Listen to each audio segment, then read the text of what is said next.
Hello guys, welcome to my Lutong Bahas Vlog. For today's video, gagawa po tayo ng bibingkang kamuting kahoy. Meron na po tayo niyadjad na balinghoy.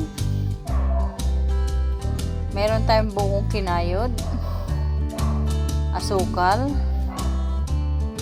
at asin. Then mag-start na po tayo. Ihalo na po natin yung ating buong kinayod.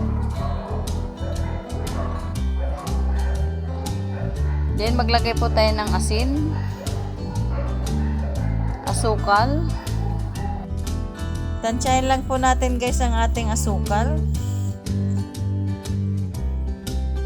Naghugas na rin pala ako dito guys ng ating kamay. At ating hahaluin po ang ating ginawang kamuting kahoy. Kailangan po kasi kamay po ang ihahalo dito para po mag-combine lahat ng ating sangkap. Para mahalo po siya ng ayos. Then tuloy-tuloy lang po ang paghahalo guys hanggang sa matapos. Subukan nyo rin po ito guys. Pwede siyang pang negosyo, pwede pang merienda.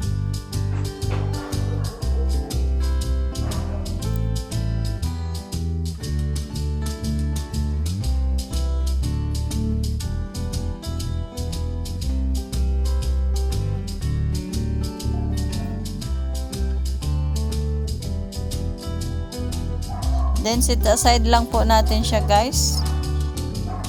I-ready naman po natin yung ating dahong gagamitin.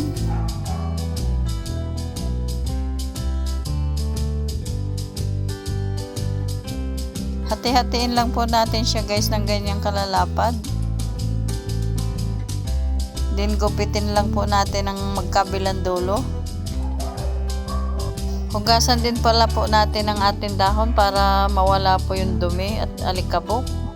Hindi ko kasi makita guys ang aking gunting kaya kutsilyo na lang po ang ginamit ko pamputol.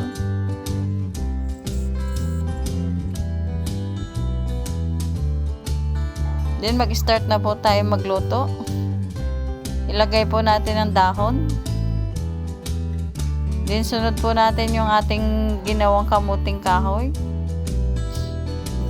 Bilogin lang po natin guys ng katamtamang bilog. Kung pang negosyo naman po, dapat mas maliit po din eh. Pero kung pansarili naman guys, pwede na yung ganyang kalalaki para mabilis po ang procedure.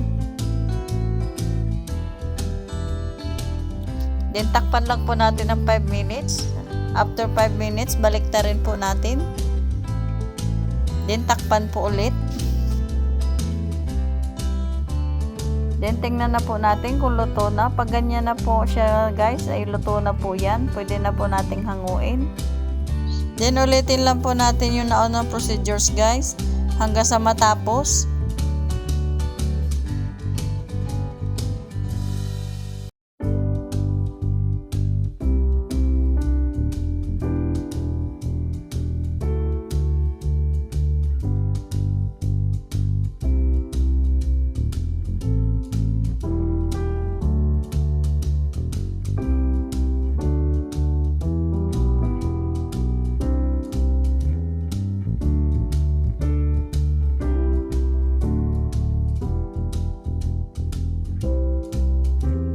Huwag kayo guys maiinip. Medyo matagal-tagal nga lang po ang salangan nito pero sulit naman po ang inyong pag-iintay.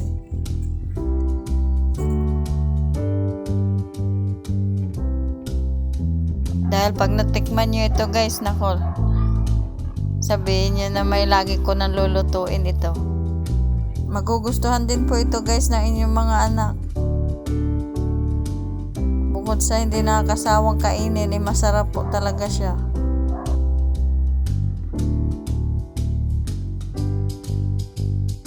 Yan guys, panghuling salang na po ito. Nakagawa po pala tayo dito ng 5 piraso. Ang balinghoy po pala nito ay 4 na piraso lamang.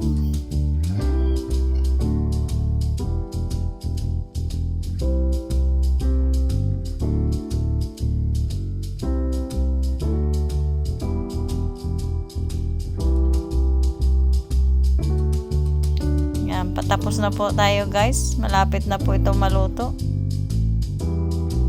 Please like and subscribe na rin po sa aking channel para lagi po kayo updated sa mga bago kong video nga upload.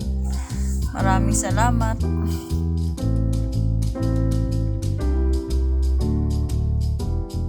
Yan guys, luto na po siya guys. Pwede na po natin tong hanguin. Enjoy watching guys.